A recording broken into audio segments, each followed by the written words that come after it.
Génial, merci. Donc, on va commencer. Hmm,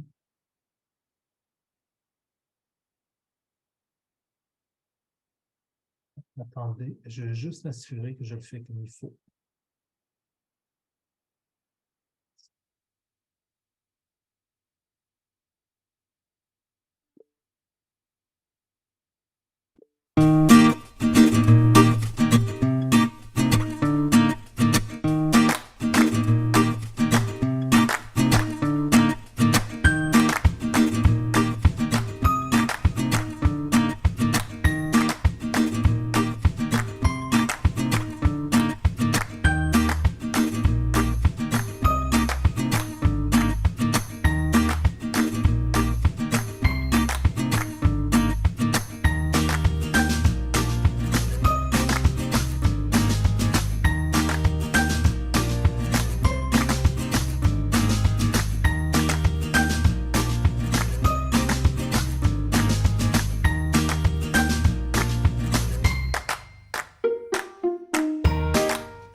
Bienvenue à l'Église Sainte-Claire, un sanctuaire dématérialisé où nous avons des discussions pas piquées des verres. Nous sommes une communauté 100% en ligne qui accueille des gens de tout horizon, de toute histoire de vie. Nous t'accueillons tel que tu sois un homme, une femme, une personne non genrée. Peu importe tes préférences romantiques, ton passé, ton présent ou même ton avenir, sache que le Seigneur tient à toi et t'appelle à le découvrir et à te découvrir aussi toi-même. Merci d'être présent ce soir. Ici, non pas Stéphane Verbert, mais votre humble serviteur Jean-Philippe Dubé-Goupil. Désolé pour la coquille sur le splash screen de l'introduction. Alors, si vous avez des plaintes, envoyez ça à Stéphane je suppose que peut-être Michel ou Gary va mettre l'adresse de Stéphane dans la zone de clavardage. Alors, vous êtes toujours invité à prendre contact avec lui si vous voulez discuter ou autre. Et tel que nous en avons l'habitude, nous allons débuter notre célébration en soulignant la présence de Dieu dans nos vies, en allumant une chandelle. Et vous êtes invité, bien sûr, à faire de même. Et là, il y a quelque chose de plutôt curieux, c'est que je ne vous vois pas du tout. Attendez un peu. On va essayer de trouver une solution. Ah, je ne vous vois pas. Ah, là, c'est correct. Alors, est-ce qu'il y a quelqu'un qui voudrait bien allumer une chandelle avec moi?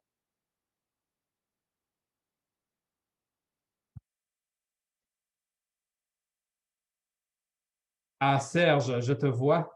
Allume-moi ça. Ah, c'est déjà allumé. C'est électrique. Ça, c'est très utile. Alors,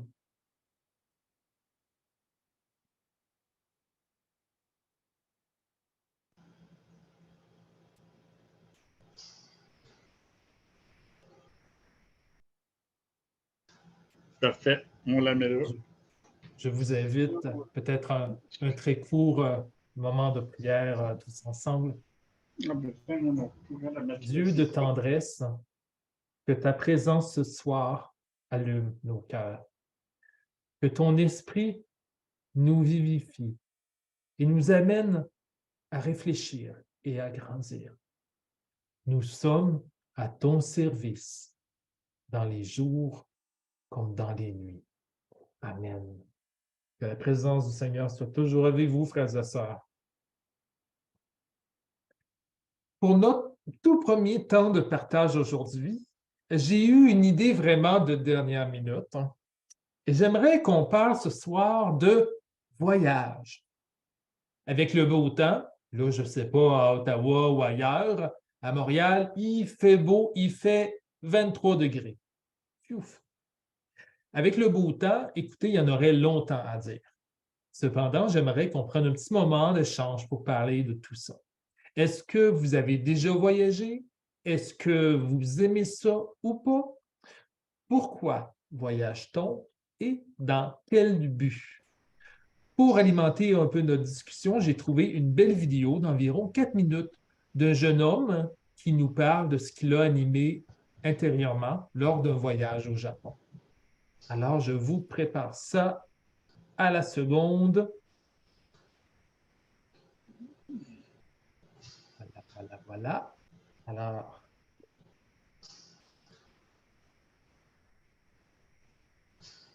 et ça va comme suit. La vie ressemble parfois à un train.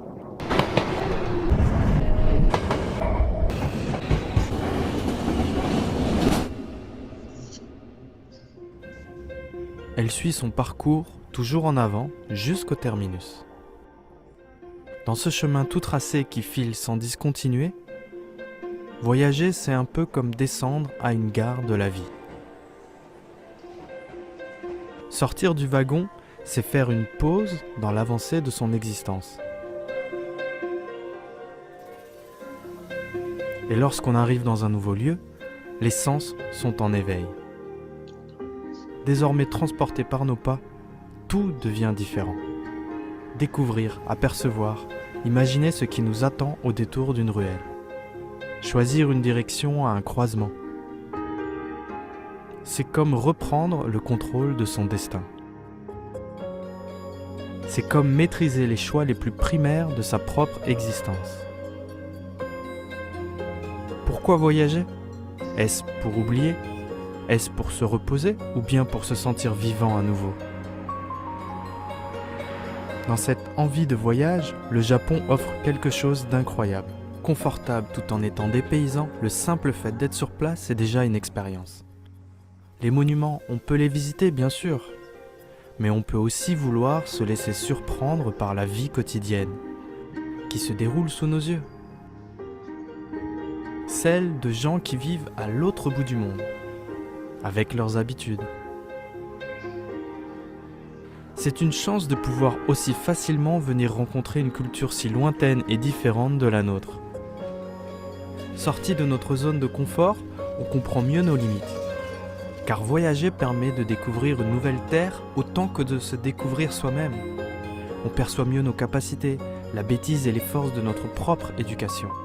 Alors on observe, le pays est là, sous nos yeux, dans ses moindres recoins, dans les sourires de ses habitants, dans les attentions, les regards, les échanges et les pratiques étranges. Il est le quotidien, il est la réalité, il mérite votre attention à chaque instant, à chaque lieu. Pas besoin systématiquement de chercher à rejoindre ce que des livres de voyage vous disent de voir. Un voyage à l'étranger, c'est un croisement de vie où vous venez vous perdre pendant une courte période. Un peu comme un ruisseau qui vient plonger dans le courant d'une rivière.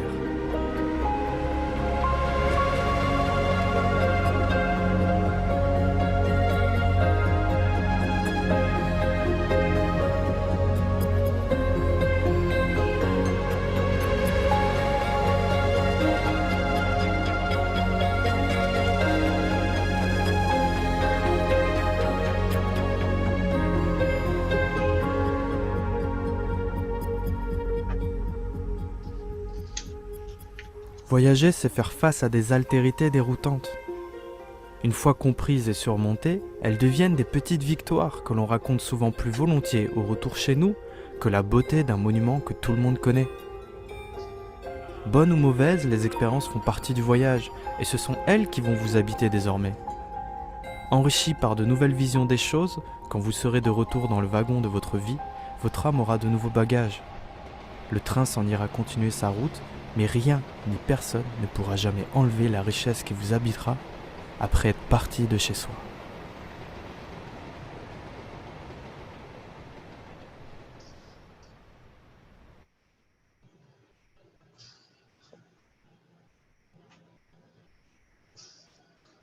Alors voilà, c'était la petite vidéo que je voulais partager avec vous. Écoutez, on pourrait prendre un petit moment de discussion. Est-ce qu'il y a quelque chose qui vous a touché particulièrement dans la vidéo? Est-ce que vous avez déjà voyagé? Pourquoi? Est-ce que vous êtes revenu? J'en sais rien. Alors, peut-être, je vous laisse. La parole est à vous. Serge, je t'écoute. Bon, ben, je pense que voyager, oui, je l'ai fait à plusieurs occasions. Je l'ai fait surtout avec mes petits-enfants, un à la fois. Et puis, voyager, c'est apprendre à connaître l'autre. L'autre, ça peut être notre conjoint, ça peut être nos petits-enfants, ça peut être aussi se connaître, apprendre à se connaître, surtout quand on voyage seul, là, c'est apprendre à se connaître. Fait que c'est toujours intéressant et instructif. Voyager, je pense que c'est une grâce qu'on se donne. Merci beaucoup, Serge. Pauline? Oui, quand j'ai commencé à regarder la vidéo, je pensais à Julien qui est parti en Chine et qui, je pense, est parti étudier là-bas. Et puis qu'il est même après apprendre la langue, je pense, mandarin, ça s'appelle. En Chine, alors je le trouve courageux, il est parti loin, puis il va vivre des expériences assez intéressantes. Personnellement, moi, je suis pas maniaque d'être longtemps dans l'avion. Les longs voyages en Europe, ça, je trouvais ça long, j'en ai fait. Mais j'ai évité les longs voyages pendant la pandémie à cause je voulais pas porter un masque tout ce temps-là. Ça a l'air qu'ils sont très sévères aussi dans l'avion. Il fallait pas que ton masque descende. Alors, là, cet été, je m'en vais à Terre-Neuve. Puis ça, je trouve ça bien, là. C'est pas long, me rendre là. Et puis, il n'y a pas d'adaptation aussi à l'heure, là. Tu sais, quand tu vas loin, tu reviens, là. Jet lag en français, c'est quoi jet lag? Oh, ouais, c'est une bonne question. J'en ai aucune idée. Le changement de fuseau horaire. Là. C'est ça. Décalage horaire. Il y a quoi? Le décalage horaire. Décalage C'est ça. horaire, OK. Parfait. Oui, ça, je trouve ça difficile quand j'étais allée en Europe. Quand je suis revenue, ça m'a pris une semaine à me remettre. Alors, cet été, je suis bien contente d'aller pas trop loin. Puis ma fille, elle vient d'arriver de Vancouver. Elle a fait une semaine. C'est long. L'autre côté, quand tu vas à l'ouest du Canada, c'est beaucoup plus loin. Mais moi, j'ai une tendance à aimer l'Est parce que ma mère vient du Nouveau-Brunswick, tout ça. J'ai de la parenté, alors c'est pas si loin à me rendre. Puis tu as la mer, tu as l'accent acadien, tout ça. Alors, j'aime ça, ce coin-là. Hmm. Merci beaucoup, Pauline. Est-ce qu'il y a quelqu'un d'autre qui voudrait partager, je ne sais pas, une anecdote de voyage ou un petit endroit qu'il a découvert à un moment donné? Pierre-Paul? Au micro, Pierre-Paul. Je pense au voyage de Paul, entre autres. Il s'est promené pas mal, ce monsieur-là. Et puis, les voyages, ça dépend ce que tu cherches. Des fois, si tu cherches l'impossible, peut-être tu ne le trouveras pas. Tu ne trouveras rien de particulier. En général, c'est, comme disait, je pense que c'est Serge, c'est la rencontre de l'autre, des autres aussi, avec ce qu'ils sont. Ça, c'est ce qui nous enrichit le plus dans les voyages. La rencontre avec l'autre. Merci beaucoup, Pierre-Paul. Rita, tu lèves la main, vas-y. N'oublie pas d'ouvrir ton micro. C'est la main de qui? Ta main. Ben, je t'ai vu lever la main. Oui, OK. C'est parce que j'entends pas bien hein, quand les gens parlent, pourtant, mais en tout cas, peu importe. C'est des drôles de voyages que j'ai faits. Le premier, il s'est fait à 10 ans. Est-ce que j'ai parcouru le monde? Pas du tout. On m'envoyait dans un orphelinat. Alors, j'ai appris à connaître des filles, j'ai appris à connaître les mentalités, malgré que c'était au Québec, là, c'est à Sainte-Thérèse, chez moi. Et aussi, j'ai resté 4 ans. Et la première déception que j'ai eue, c'est que quand on a voulu me changer de place parce que j'étais rendue trop vieille, on m'a jamais dit où je m'en allais. Du jour au lendemain, j'ai appris que ma valise était faite et on m'envoyait à Montréal. J'aimais Sainte-Thérèse, c'était mon chez-moi, je suis née là, moi. J'ai trouvé ça épouvantable comme cache ça. Ensuite, je me suis allée à Montréal où c'était Providence Saint-Alexis. C'est l'Université du Québec qui s'est bâtie là. Alors, c'est sûr que je suis restée juste 1 an. Ensuite, on m'a envoyé, là aussi, j'ai appris à connaître d'autres filles, d'autres façons c'est toujours les mêmes façons, au fond, parce que c'est toujours la même communauté religieuse, mais apprendre d'une autre façon. J'ai trouvé ça dur à Saint-Alexis, vraiment. Ensuite, comme ça fermait, on m'a envoyé à Lanoraie. Là, à Lanoraie, j'étais heureuse. On avait toujours les Sœurs de la Providence, on avait une directrice, c'est pareil comme si c'était une mère de famille. On était au bord du fleuve. Là aussi, j'ai appris à connaître les filles, les professeurs qui m'ont enseigné. Il y en a eu une, Maude Méran. Et puis, ça a l'air de rien, mais t'apprends là. Hein? Faut que tu t'apprends. T'es toujours plongé dans d'autres choses, là. OK? Ensuite, on m'envoie, je parle de Lanoraie, et on nous envoie à Sainte-Élisabeth de Joliette, parce qu'à Lanoraie, il y a juste c'est fini en 9e année. Alors, je vais faire ma 10e et 11e à Sainte-Élisabeth, à côté des vaches.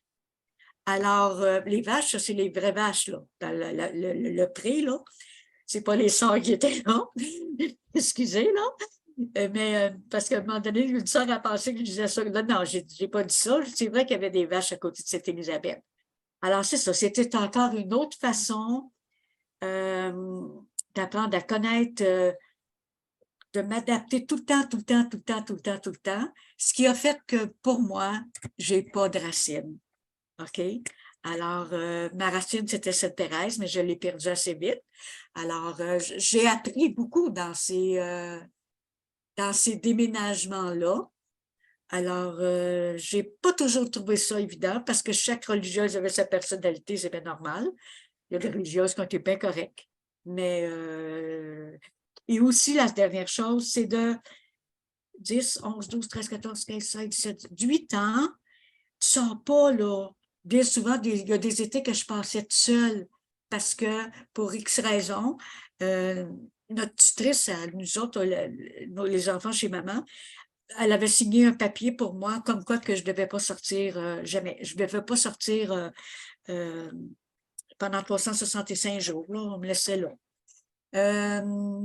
Mais par contre, les sœurs ils ont compris qu'à 14 ans, là, c'était le temps là, que je prenne un autobus pour aller à Saint-Jérôme. J'étais quand même à Sainte-Thérèse. Alors oui, c'est beaucoup, beaucoup d'apprentissage. Moi, mon apprentissage a été comme ça. Je vous dirais que j'ai déjà été 2 fois à Cuba, 2 fois en République. Je ne veux plus y aller, ça ne m'intéresse plus. J'ai plus appris dans mes années de pensionnaire que dans mes années, c'est sûr, de voyage. J'ai appris à me connaître aussi. Merci. Ben, merci, Rita. C'est vrai que peut-être, est-ce qu'on apprend plus à se connaître dans des situations difficiles, dans des déménagements ou des voyages qu'on n'a pas nécessairement choisis et avec lesquels on est dans l'inconfort? Je trouve que c'est une bonne question. Ouais. Merci, merci. Lynn a l'air d'avoir envie de dire quelque chose. Non? OK. Est-ce qu'il y a quelqu'un d'autre qui voudrait rajouter un petit quelque chose? Ah, Geneviève. Oui, ben, je voudrais rajouter par rapport à ce que Rita disait par rapport aux racines, quand tu disais que tu n'as pas de racines. Moi, j'ai des racines montréalaises. Je suis née à Montréal. J'ai connu François, mon mari, à Montréal. On a eu nos 3 garçons à Montréal. Et quand j'avais 35 ans, François m'a sorti de l'île de Montréal parce que lui, c'est pas un Montréalais d'origine. On a vécu 5 ans à la campagne. Ça a été une expérience complètement différente. Ça a été une grosse adaptation pour moi parce que j'habitais en ville, puis là, c'était vraiment la campagne, là. Fait que on était loin, je me sentais un petit peu isolée. Puis, suite à ces 5 années-là, on a choisi d'aller à Granby, qui est la ville natale de François, que moi, je connaissais pas parce que tout ce que je connaissais, c'était le quartier de mes beaux-parents qui habitent encore à Granby, mais je connaissais pas la ville. Et là, ça fait 5 ans que je suis à Granby et c'est très spécial parce que même si je suis pas née ici, j'ai l'impression d'avoir des racines ici. Donc, même si je viens d'une autre ville, j'ai plus le même lien. Puis j'ai vraiment l'impression que la région où j'habite, c'est ma région à moi. Je me la suis vraiment appropriée. Je me sens comme une fille de Granby. Fait que je trouve ça spécial parce que des fois, on a des racines, mais c'est peut-être pas celles-là qui vont se développer. Ça va être des racines ailleurs qu'on peut retrouver aussi puis qu'on pensait pas développer ailleurs. Merci beaucoup, Geneviève. Quelqu'un d'autre? Une fois, 2 fois, 3 fois? Très bien. Alors, je vous invite tout simplement à un moment de prière.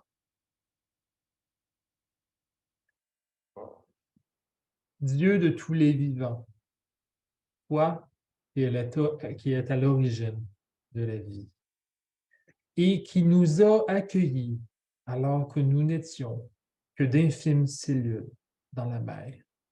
Nous te rendons grâce chaque battement de cœur, chaque battement en unisson sous ce ciel bleu infini.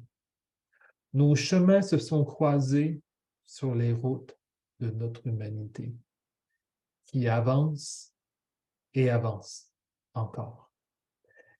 Et c'est à même nos espérances et nos pèlerinages que tu nous as invités à communier avec nos frères et sœurs, avec le monde, avec la création entière.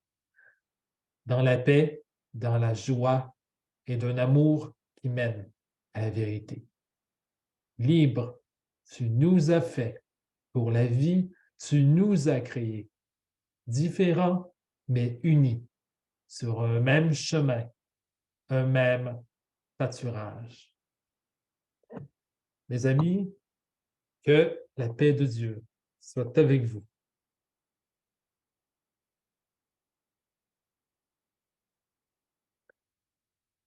Alors, ce soir, on va faire un peu différemment. Et celle-là, on ne l'a jamais essayé encore à Sainte-Claire. N'est-ce pas dans notre ADN, à l'Église Sainte-Claire, de proposer une formule parfois non conventionnelle, ou, si je peux me permettre, de shaker un peu le cocotier liturgique?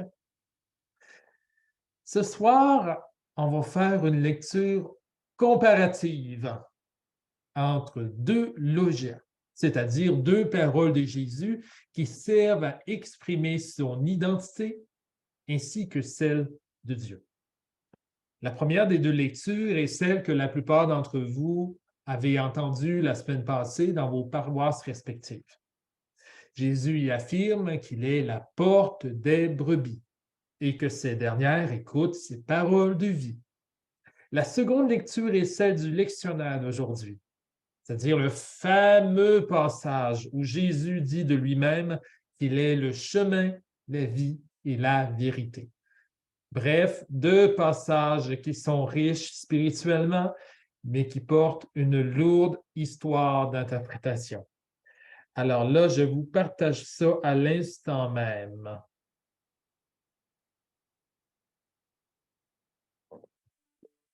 Alors, j'aurais besoin de deux personnes.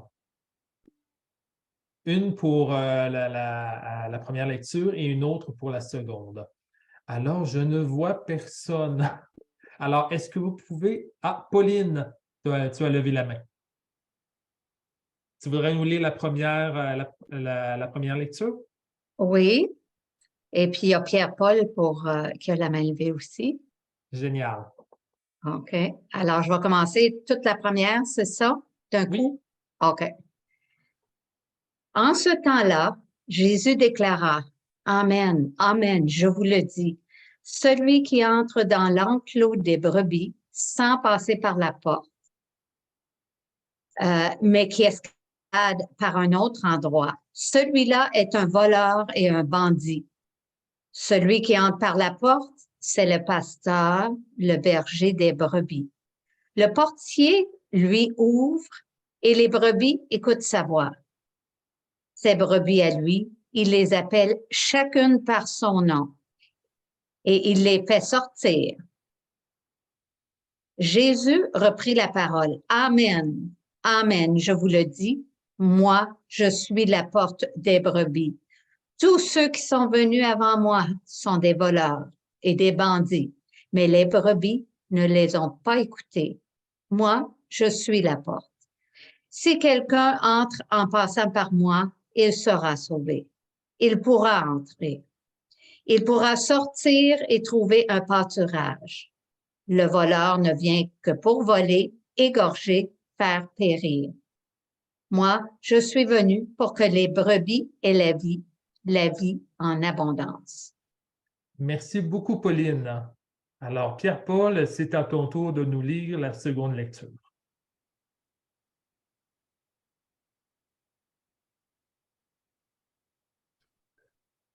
En ce temps-là, Jésus disait à ses disciples que votre cœur ne soit pas bouleversé. Vous croyez en Dieu, croyez aussi en moi. Dans la maison de mon Père, il y a de nombreuses demeures. Attendez. Sinon, vous aurais-je dit, je pars vous préparer une place. Quand je serai parti, vous préparez une place, je reviendrai et je vous amènerai auprès de moi, afin que là où je suis, vous soyez aussi, pour aller où je vais. Vous savez le chemin. Thomas lui dit, Seigneur, nous ne savons pas où tu vas. Comment pourrions-nous savoir le chemin? Jésus lui répondit, moi, je suis le chemin, la vérité et la vie. Personne ne va au Père sans passer par moi.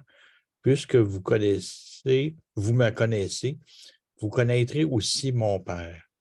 Dès maintenant, vous le connaissez et vous l'avez vu. Merci beaucoup, Pierre-Paul. Alors, écoutez, est-ce qu'il y a quelque chose que vous trouvez d'intéressant dans ces textes-là? Est-ce qu'il y a quelque chose qui vous bouleverse? Y a-t-il des liens que vous pensez faire? Je ne sais pas. Quelque chose qui vous touche? Alors, je vous redonne la parole et on y va avec le moment de discussion. Alors, Pierre-Paul, tu commences déjà, mais c'est merveilleux. Ben oui, c'est une habitude.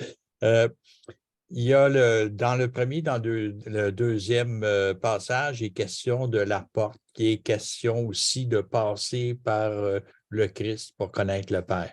Alors, c'est comme si le Christ était une voie d'accès, d'entrée. Et c'est ce qui se dégage de ça. Il y a d'autres choses, bien sûr, mais c'est ça qui m'a paru un point commun entre les deux lectures. Merci beaucoup, Pierre-Paul. La prochaine personne, je pense qu'il y a des gens qui ont levé la main. Beaucoup. Serge.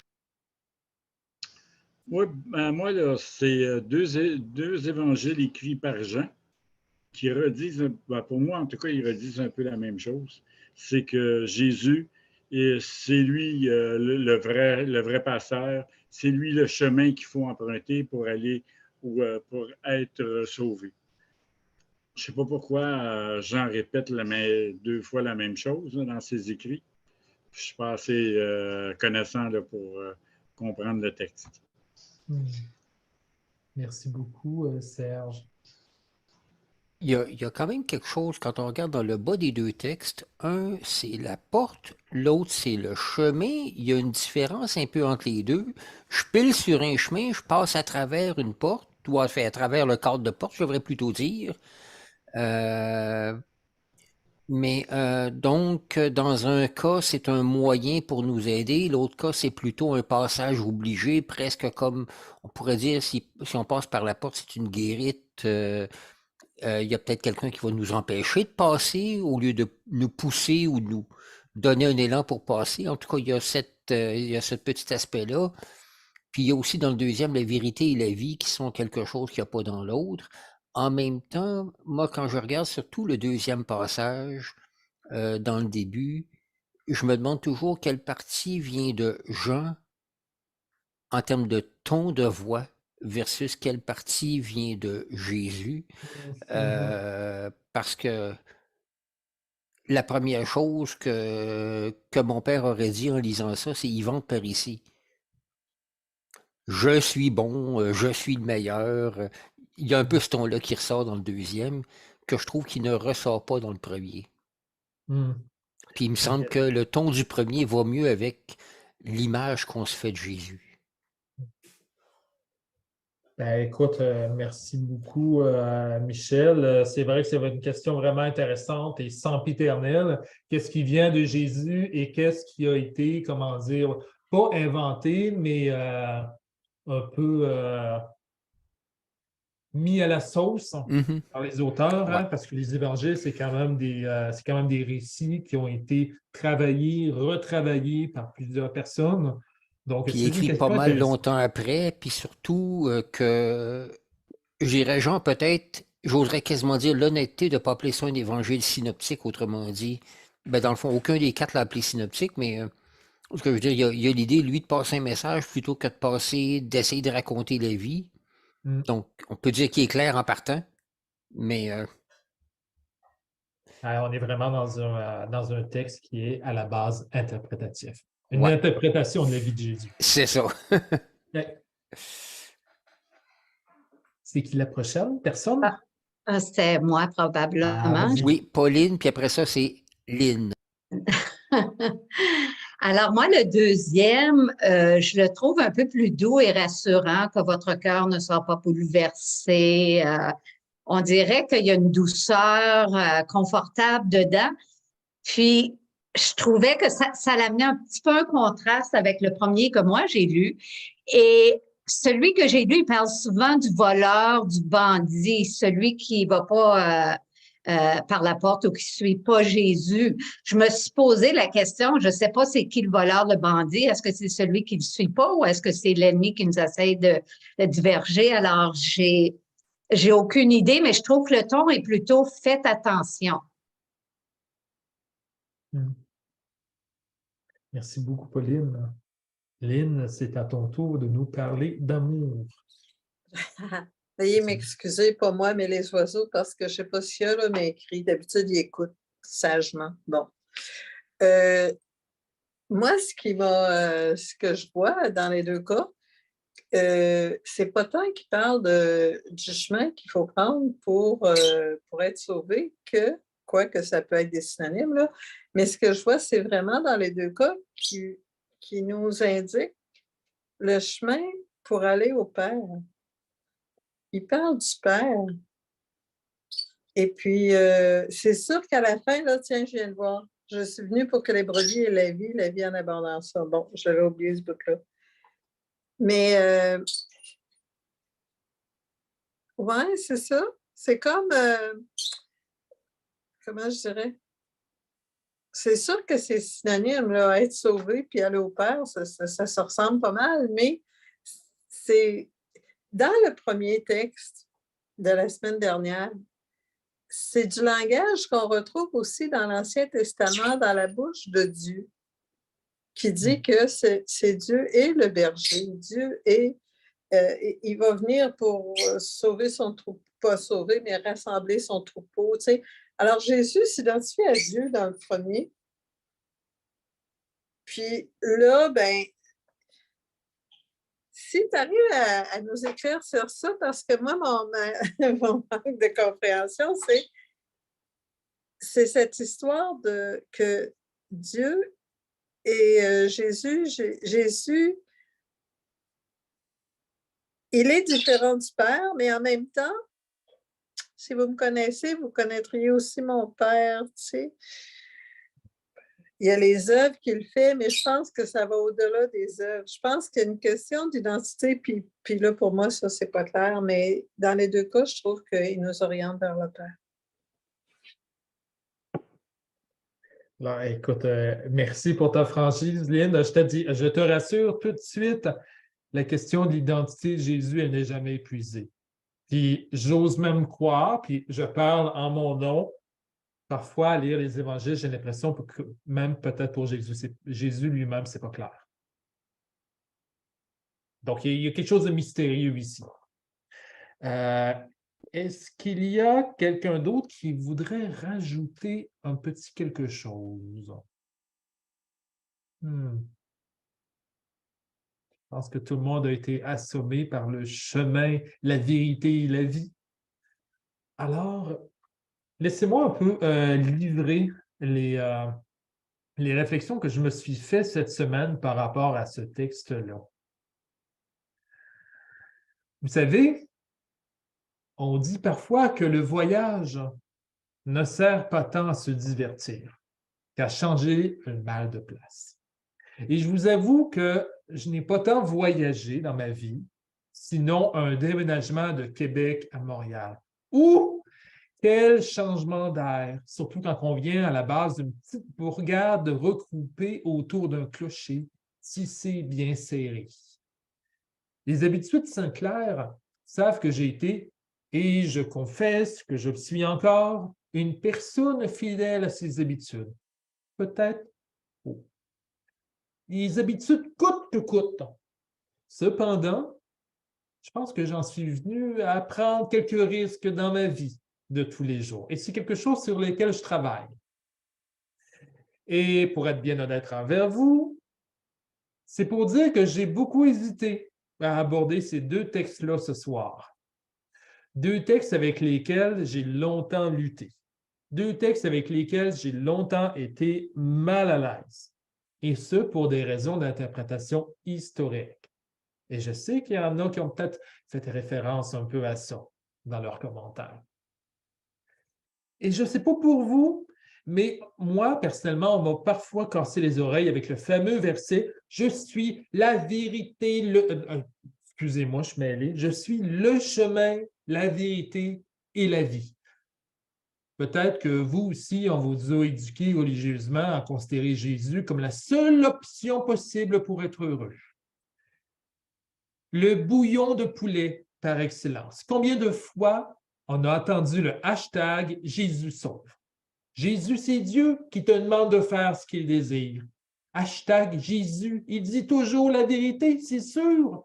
Hashtag, tu dois croire en Jésus, car c'est le moyen pour atteindre le ciel. C'est-tu pas dérangeant un petit peu? Ces interprétations-là avec lesquelles on a parfois gavé les gens sont intimement liées à une formule théologique que vous avez déjà entendue, évidemment, hors de l'Église, point de salut. Et c'est très important, mes frères et sœurs, je ne suis pas en train de sous-entendre que Jésus est faux ou que c'est un nobody qui dit n'importe quoi. S'il affirme qu'il est, et je cite, la porte des brebis et qu'il se considère comme le chemin, la vérité et la vie, alors il doit bien savoir de quoi il parle. Il doit bien y avoir quelque chose à comprendre, sinon à sauver, de ces deux histoires-là. Et j'aimerais d'abord attirer votre attention sur quelque chose qui m'échappait jusqu'ici dans les textes qu'on a lus. En les mettant côte à côte cette semaine, je me suis étonné de constater tout le mouvement, toute la mouvance qu'il y a dans les deux lectures. C'est très sous-entendu et très subtil. Notez déjà le vocabulaire employé par Jésus. Passer par la porte, traverser, être appelé à venir, suivre la voie, entrer dans, sortir par, chercher le pâturage, la verdure. Jésus se considère comme un berger, et comme tout berger, il est responsable de ses brebis. Et des brebis, vous vous en doutez bien, pas besoin d'avoir vécu sur une ferme pour savoir ça, ce ne sont pas des objets inanimés, mais des créatures vivantes qui vivent dans un monde en constant mouvement. Il faut s'en occuper de ces brebis. Ça court partout, ça bêle tout le temps. Voyez d'ailleurs comment les brebis entrent par la porte et en ressortent librement pour se nourrir, pour aller au vert pâturage. Voyez comment, un peu plus loin, dans l'Évangile selon Jean, tout juste avant l'arrestation de Jésus, celui-ci se compare à un chemin qui sans cesse est composé d'aller-retour. Mais bien sûr, qui parle de chemin serait tenté aussi de parler d'objectifs, de lieux où l'on veut se rendre. Si on manque de lait et puis qu'on prend sa voiture, puis qu'on s'en va sur la route, c'est pas pour aller aux Chutes Montmorency, mais fort probablement pour aller à l'épicerie. Une évidence. Mais néanmoins, comme d'habitude, Jésus y complique un petit peu les choses. Parce qu'il ne parle jamais en termes d'objectifs extrêmement précis, sinon d'avoir la vie en abondance. Dans la parabole de la porte des brebis, Jésus évoque rarement l'existence d'un enclos. Et il dit encore moins que c'est à cet endroit-là qu'il faut rester et faire sa vie. Je le redis, les brebis vont et viennent. Ils passent et sortent par la porte. De manière similaire, dans la deuxième lecture, Jésus nous parle de son objectif de voyage en des termes assez sibyllins, assez mystérieux. Dans la maison de mon Père, il y a de nombreuses demeures. Quelle expression étrange! Faut-il y voir une sorte de bâtisse, un château, comme on se le représente parfois, une église bien compartimentée, parfaitement ordonnée selon des mesures? Pourtant, l'expression elle-même laisse entendre un lieu plutôt difficile à définir. Dans la maison de mon Père, il y a de nombreuses demeures. Si on la prend telle qu'elle, la parole de Jésus laisserait entendre à mes oreilles des maisons, dans une maison, une sorte de jeu de poupée russe. Une terre qui contient plusieurs espaces situé sur une terre plus grande contenue dans un monde encore plus grand. Il y a quelque chose de profondément intime et de mystérieux ici. Et le lieu dont Jésus parle est un lieu tout autre, qui ne se laisse pas définir facilement, sinon par le sentiment d'union que nous pouvons avoir avec le Père. C'est le chemin du tout autre, mais aussi du tout familier. Ce qui sort de l'ordinaire, mais qui nous parle aussi au plus profond de notre cœur. Même ailleurs, même au Japon, même aux chutes Montmorency, nous restons dans la demeure de la création, dans toute sa diversité, toute sa ressemblance. Alors, il y a quelque chose du voyage ici, il y a quelque chose du mouvement que Jésus veut nous partager. J'aimerais attirer votre attention sur un autre détail. Et notre sœur Lynn nous l'a bien dit. Parlons de ces fameux voleurs et ces brigands qui entrent ailleurs que par la porte des brebis. Et je dis bien entrent, parce que malheureusement, à en croire Jésus, ils sont peut-être déjà là. À même l'enclos, le loup serait présent. C'est une affirmation assez forte, et elle n'est pas sans rappeler, à mon avis, la tentation de Jésus au désert. Souvenez-vous du diable qui, l'incitant à se jeter en bas du temple, lui a sorti plein de beaux versets de la Bible.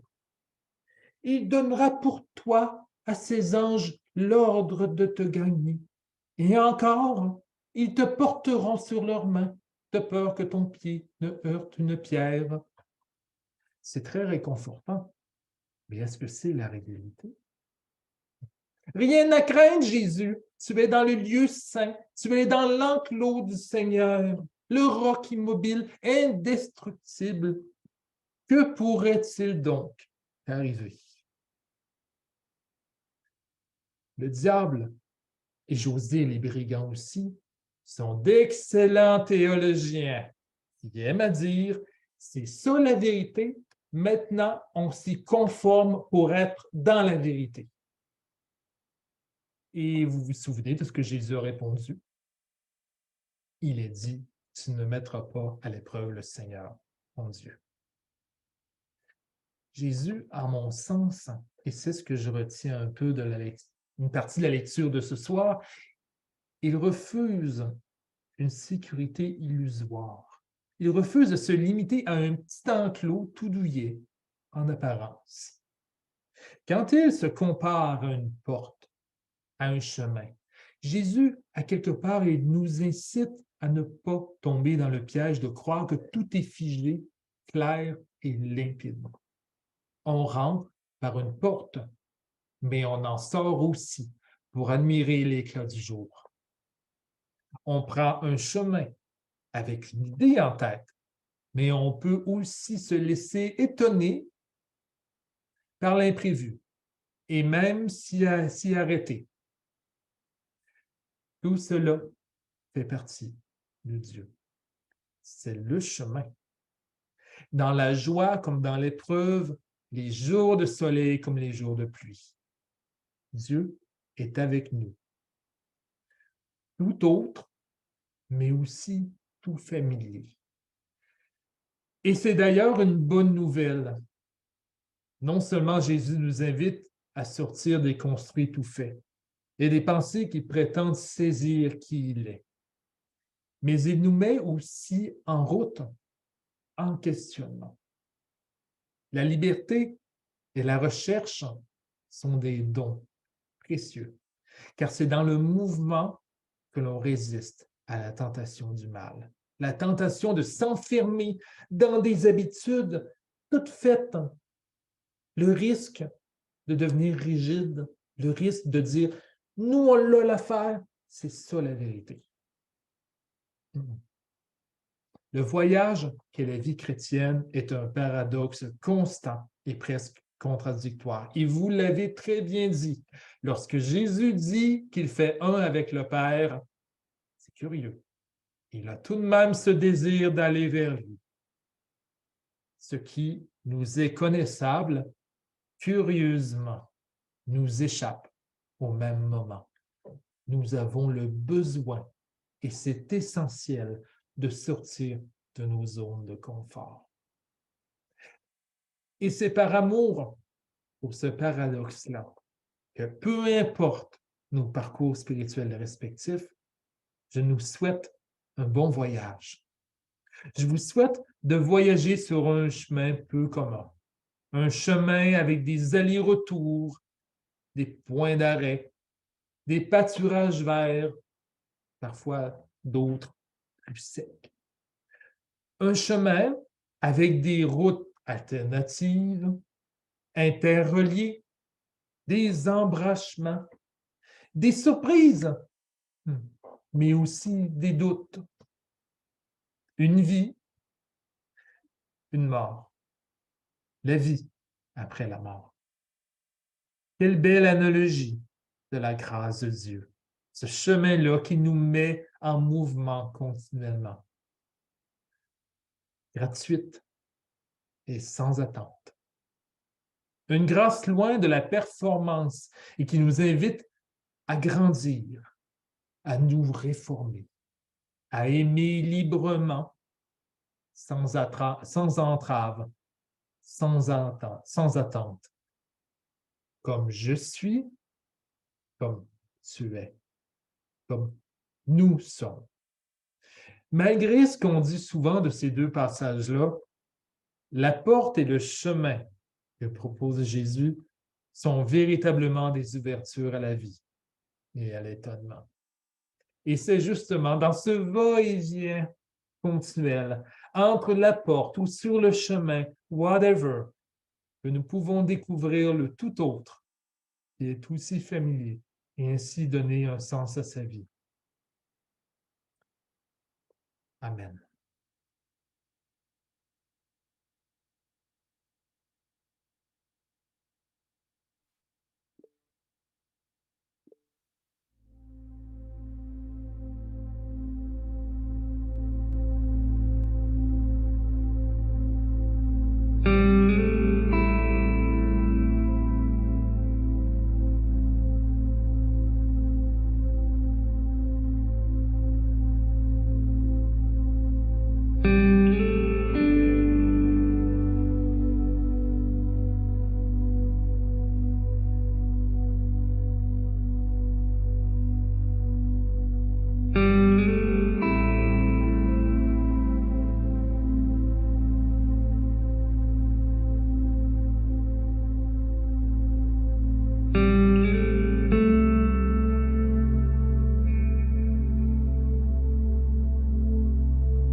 serions rendus à notre prochain moment de prière. Alors, vous allez m'entendre taper de mon clavier souvent et je vous ai toujours pas bien dans ma vue. Alors, je vais juste mettre mon zoom de côté comme ça et je vous écoute. Est-ce que vous avez des intentions de prière?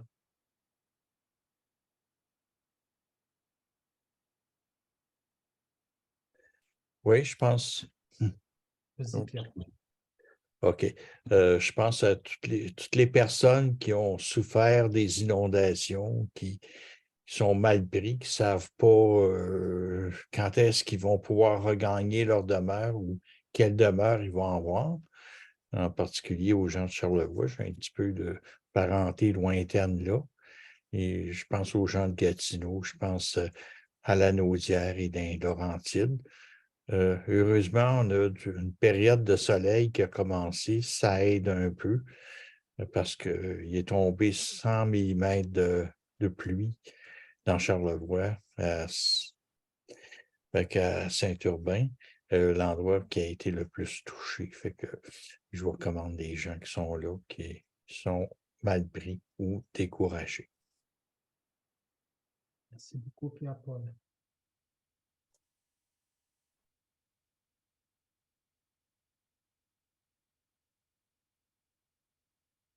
Geneviève. Oui, moi, ce serait pour mes beaux-parents qui ont eu 80 ans cette année et qui vieillissent et qui font face à une transition qui n'est pas facile. Donc, je pense beaucoup à eux dans ce moment difficile pour eux.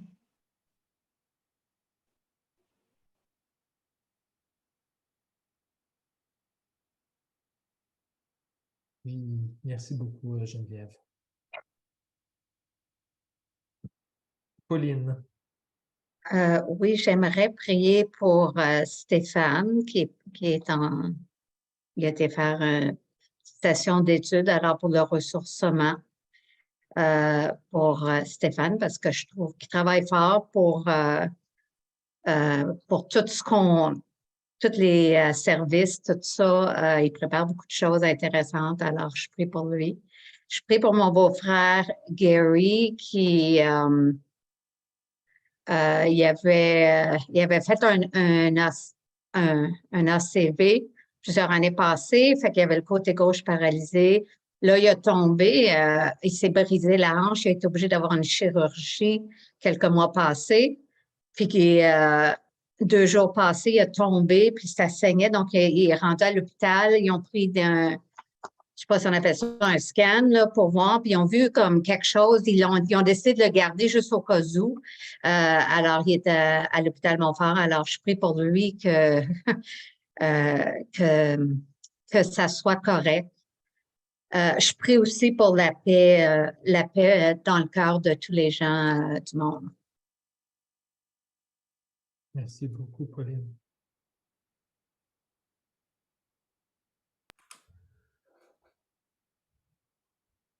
Quelqu'un d'autre? Oui. Côté personnel, j'irais prier pour ma mère aussi, qui, elle, c'est pas 80, c'est 90 ans, puis elle est en perte d'autonomie, on pourrait dire. Bon, quand même relative, mais ça dépend des jours. Je pense aussi à Marie-Claire qui a un cancer, à Sandrine qui attend une greffe en quelque part. Puis, bon, on pourrait penser aux nôtres, notre société. Certains premiers ministres nous ont parlé d'une société juste, mais des fois, je pense qu'elle est juste pour certains plutôt qu'elle est juste pour tout le monde. Donc, si on prie pour un peu plus de justice ici, et de savoir de l'inspiration pour essayer que nous autres, on puisse faire quelque chose aussi. Dans la même ligne, pour les personnes âgées qui, ces temps-ci, là, sont très barouettées. Vraiment des situations angoissantes, stressantes. Non, c'est pas juste. Je trouve qu'il y a quelque chose là, de souffrant, puis qui ont vraiment besoin de nos prières. Merci. Merci beaucoup.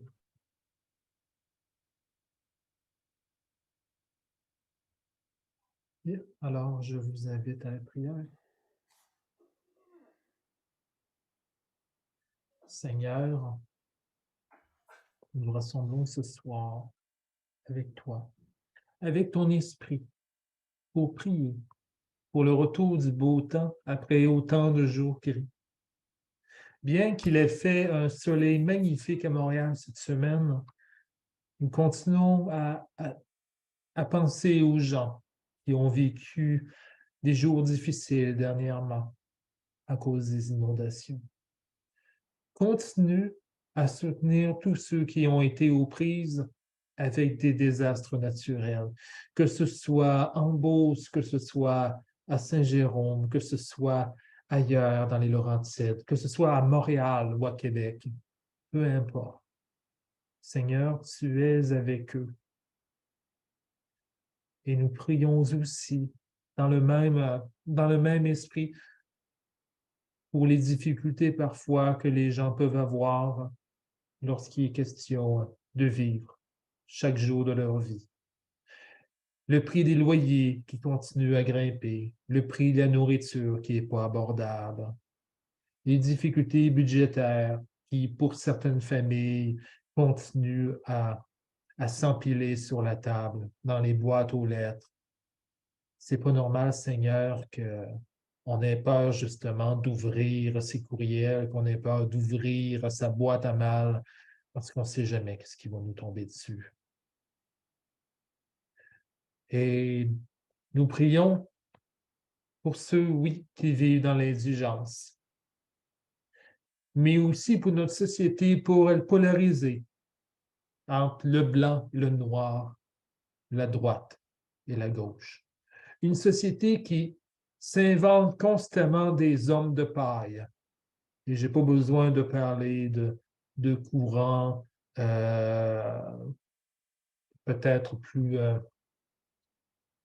de sujets plus délicats, mais apprends-nous à nous respecter les uns et les autres et à vivre vraiment dans le dialogue entre nous, pour le bien de la création et pour le bien de notre société. Que nos politiciens aient vraiment à cœur la justice et qu'ils aient le discernement nécessaire pour respecter nos libertés. Et nous pensons entre autres au sujet des prières dans les écoles. Est-il normal que l'on empêche des étudiants de foi musulmane de prier ensemble dans une salle de cours, dans la pause, lors du dîner? Est-ce que c'est vraiment juste?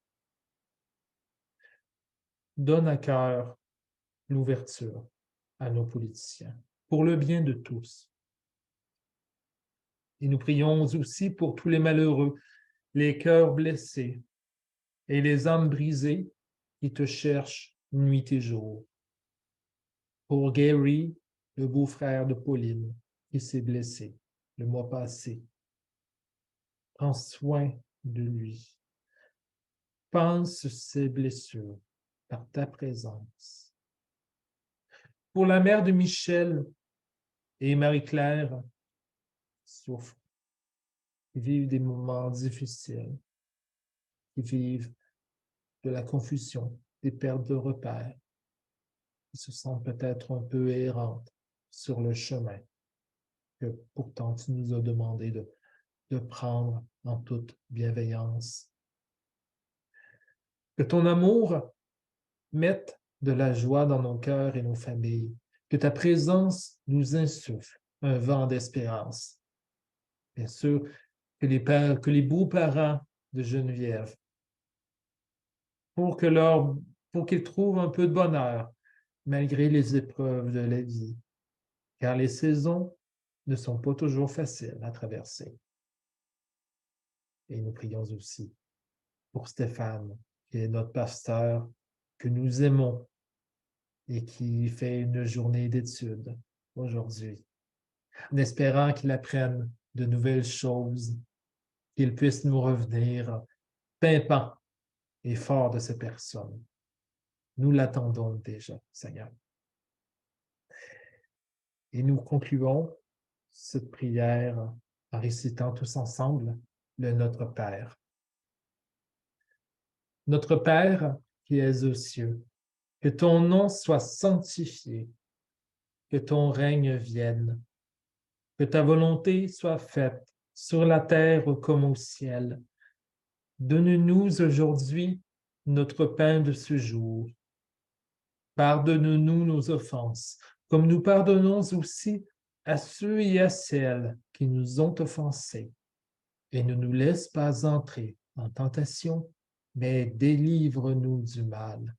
Car c'est à toi qu'appartiennent le règne, la puissance et la gloire pour les siècles et des siècles.